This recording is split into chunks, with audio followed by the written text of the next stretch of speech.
অতি সমবেদনা জানাতেছি এবং শোক প্রকাশ করতেছি এটা বইলা যে মাইলস্টোন স্কুলে গতকাল যে দুর্ঘটনাটা ঘটছে এটা আসলে কারোর জন্য কাম্য নয়, এবং আমি নিজেও একজন মুসলমান হিসাবে, বাংলাদেশ হিসাবে এটাকে শোক প্রকাশ করতেছি এবং যারা নিহত যাদের তাদের জন্য আল্লাহ আত্মার মাগফিরাত কামনা করতেছি। আল্লাহ তাআলা তাদের জন্য শহীদের মর্যাদা দেয়। কারণ গতকালকার যে ঘটনাগুলো ঘটছে আমি এতে কারে দোষারোপ করবো ভাই? আসলে আমি জনগণ হিসাবে কাউরে দোষারোপ করতে পারি না। এই অধিকার আমার আছে আবার নাইও, কারণ যতই হোক আমার দেশেরই বিমান, দেশেরই পাইলট, সেও নিহত হয়েছে, আমার দেশেরই স্কুল, আমার দেশেরই জনগণ, দেশেরই ছাত্রছাত্রী, সবই আমার দেশের নিজস্ব। তো মনে করেন সেক্ষেত্রে একটা কথা আমি বলতে পারি যে আমার কষ্ট লাগছে মুসলমান হিসাবে। এখন কথা হলো এই যে দুর্ঘটনাটা ঘটলো, তাই না? এই যে দুর্ঘটনাটা ঘটলো এটার জন্য দায়ী কারা?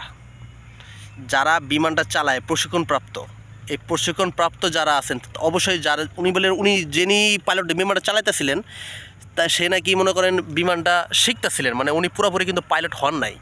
তা তিনি যেহেতু পুরোপুরি পাইলট হন নাই, ওনারা শিখাইতেছিল ভালো কথা, যে শিখাইতেছিল তারও এইসব বিষয়ে একটু সতর্কতা থাকার দরকার ছিল যে আমি যে বিমানটা চালাইতেছি এটা কি ঠিকঠাক মতো চলতেছে কিনা, বা সব কারিগরি ত্রুটি সব চেক করে নেওয়ার দরকার ছিল চালানোর আগে। আর পাইলটকে এখন আর কিছু বলে লাভ নাই, সে নিহত হয়েছে, আল্লাহ তাআলা তার শহীদের মর্যাদা দান করুক। আর সবচেয়ে বড় কথা হলে কি, সেও কিন্তু কম চেষ্টা করে নাই। খবর থেকে যতটুকু জানতে পারলাম সেও কিন্তু কম চেষ্টা করে নাই যে বাঁচানোর লেগা, বা উনিও কিন্তু নিজের জীবনের পরোয়া করেন নাই, ছাত্রছাত্রীর কথা চিন্তা করে দূরে এয়ারবেসের ভিতরে ফালানোর চেষ্টা করতেছিল, কিন্তু কপাল এতটাই খারাপ যে উনি পারল না। কিন্তু আমাদের রাষ্ট্রীয় যে দায়িত্বগুলো, যে আমাদের যে পুরানা বিমানগুলো, এই যে চাইনিজ বিমান, এই যে F7, এগুলো সব চাইনিজ বিমান, এগুলো আজকার ওই সোভিয়েত ইউনিয়ন আমলের ছোটো ছোটো নর্মাল বাঙালি বিমানগুলা, এগুলো কেউ গণার ভিতরেও ধরে না, এগুলার কেউ গণার ভিতরেও ধরে না। এইসব বিমান দিয়ে এখনও পর্যন্ত কাজ চালায়, ট্রেনার চালায় বা যুদ্ধের ভিতরে অংশগ্রহণ করে। বাংলাদেশের বিমান বাহিনী কিন্তু অনেক দুর্বল। বাংলাদেশের বিমান বাহিনী এতটাই দুর্বল যে আমার মনে হয় যদি মালদ্বীপও যদি চেষ্টা করে, মালদ্বীপের মতো দেশ চেষ্টা করে, মালদ্বীপের তো কি আহামরি কিছুই নাই, কিন্তু মালদ্বীপে যদি চেষ্টা করে, আমার বাংলাদেশ বিমান বাহিনী অটোমেটিক মালদ্বীপের কাছেও হেরে দেওয়া সম্ভব। কেন জানেন?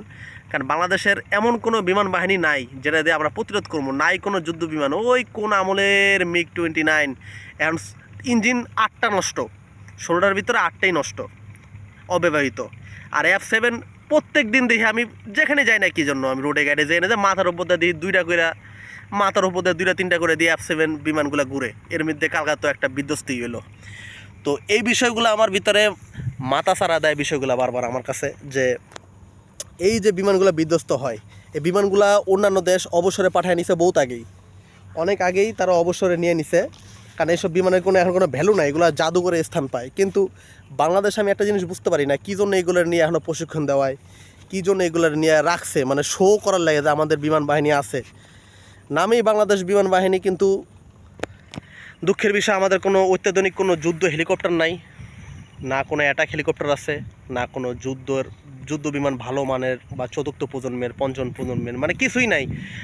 অন্যান্য দেশ, মিয়ানমারের মতো দেশ যে সারা জীবন খেলে যুদ্ধ লেগে থাকে, গৃহযুদ্ধ লেগে থাকে, সেই দেশ পর্যন্ত ভালো ভালো ভালো অস্ত্র কিনছে, যা আমাদের থেকে অনেক আগে। মায়ানমার চাইলে অনায়াসে বাংলাদেশ দখল করতে পারে। আমরা যতই করি না কি লেগে, আমরা 18 কোটি জনগণ, আমরা 18 কোটি জনগণ আছি, এক একটা জনগণ এক একটা আর্মি, তারপরে কোনো লাভ নাই। কী জন্য? কারণ একটা ঘটনা হয়েছে, আপনার হাতে ছুরি আর আমার হাতে পিস্তল, আপনি টিকবেন আমার সামনে?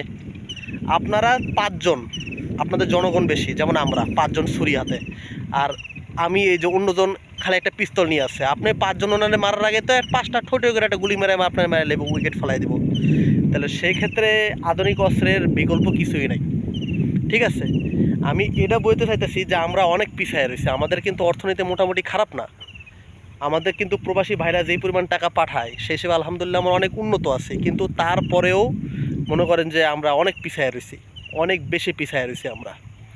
তো দুঃখের সহিত একটা কথা জানাতে চাই, সরকারের কাছে আমার একটা আকুল আবেদন আছে, আমি সাধারণ জনগণ হিসাবে, যে আপনারা অস্ত্র ভাণ্ডার বৃদ্ধি করুন, উন্নত সরঞ্জাম কিনুন, উন্নত প্রশিক্ষণ দিন, আমাদের পাইলটদের বিদেশে গিয়ে উন্নত প্রশিক্ষণ দিন, যুগের সাথে তাল মেলানোর চেষ্টা করুন। নাহলে অদূর ভবিষ্যতের ভিতরে আমার মনে হয় না বাংলাদেশ 2050 সাল পর্যন্ত লাস্টিং করবো, শেষ পর্যন্ত যে কোনো দেশে আক্রমণ করে দেশ দখল করে নিব। বাংলাদেশ না আমার মানচিত্রের ভিতরে নাও থাকতে পারে, কারণ বাংলাদেশের অবস্থা খুবই নাজুক, খুবই নাজুক এবং খুবই নাজুক। তাই উন্নত অস্ত্র কিনুন, অন্যান্য দেশের সাথে টক্কর দেওয়ার চেষ্টা করুন। শুধুমাত্র অর্থনীতি থাকলেই হবে না, উন্নত সামরিক সরঞ্জামও লাগবে, উন্নত পাইলট লাগবে, দক্ষ জনবল লাগবে। আর সবচেয়ে বড় কথা হলো মেধাবীদের মূল্যায়ন করতে শিখুন। বাংলাদেশের অনেক মেধাবী আছে যারা বাংলাদেশে মানে মেধার মূল্য না পায় বিদেশে গিয়ে যায়, আর বিদেশেরা মনে করেন তাদের মূল্য দেয়। এই কারণে বিদেশ এত উন্নত। চাইনিজদের কাছ থেকে শিখুন। চাইনিজরা ছোটোকাল থেকে ছোটো ছোটো বাচ্চাদের বিভিন্ন আলতু ফালতু খেলানা শেখায়, উন্নত সরঞ্জাম শেখায়, ইলেকট্রনিক কাজ শেখায়, এটা শেখায় ওটা শেখায়, সব কিছু শেখায়। ওখানে ছোটোকাল থেকে ওরকমভাবে ট্রেন করা হয়। আর বাংলাদেশে 12-13 বছর 15 বছর 20 বছর হয়ে গেছে, ডিম বাঁধা শেখায়, নাচ গান শেখায়, পিটি শেখায়, এসব শেখায় জীবনে হয়। বীজগণিত শেখায়, পাটিগণিত শেখায় যে এটা পড়ো সূত্র পড়ো। আর এই যে কোনো চাকরির পরীক্ষার হলের ভিতরে গেলে গোড়া আন্ডা এগুলো কিছুই পড়ে না। আবার জিগে অভিজ্ঞতা কত, কাজের অভিজ্ঞতা। মানে সর্বদিক দিয়ে দেখতে গেলে বাংলাদেশ এডুকেশনাল সিস্টেম, তারপরে যে সমরাস্ত্র সিস্টেম, তারপর পলিটিক্যাল সিস্টেম সর্বদিক দিয়ে অনেক নিম্ন স্তরে আছে, যা লজ্জা বিষয়ক। তো পরিশেষে আমি একটা কথা বলবো, যারা মারা গেছেন আল্লাহ তাআলা তাদের পরিবারের শোক সহার মতো সহ্য ধারণ ক্ষমতা দান করুক, আমিন।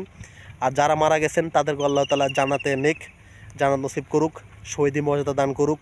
আর যারা জীবিত আছেন তাদেরকেও আল্লাহ তাআলা শক্তি সাবল দান করুক, তাকে সুস্থ করে দেখ দ্রুত। আর কালকা দেখলাম যে রক্ত ডোনেটের কথা বলছিল, যে অনেক রক্ত লাগে বার্ন ইউনিটের ভিতরে। আমি এখান থেকে দূরে দেখে আমি যাইতে পারছি না, নাহলে আমার ইচ্ছা ছিল যে আমি যাইতাম একবার। তো আপনাদের কাছে একটা অনুরোধ, বাংলাদেশের জনগণের কাছে, আপনারা যদি পারেন যতক্ষণ সম্ভব আপনারা রক্ত ডোনেট করার চেষ্টা করুন। কারণ আপনার একটা হেল্পে হইতে পারে অনেকগুলা পরিবারের মা ছেলে বেঁচে যেতে পারে। তো আজকে এ পর্যন্তই, আল্লাহ হাফেজ।